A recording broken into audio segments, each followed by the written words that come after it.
દારૂ પીનારને યાદ કરશો તો મનમાં સૂક્ષ્મ રૂપે દારૂ આવી જશે. આ ભાઈ દારૂ પીએ છે, આવું બોલે, સાંભળે, સૂક્ષ્મ રૂપે દારૂ મનમાં આવે છે.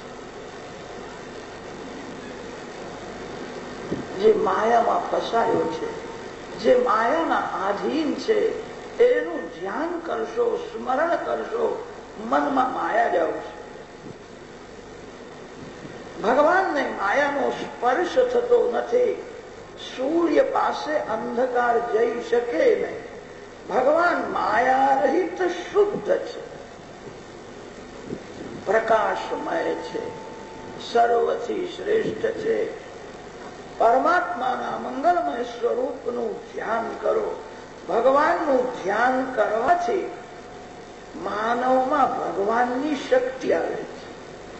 પરમાત્માનું ધ્યાન કરવાથી ભગવાનના સદગુણો માનવમાં આવે છે.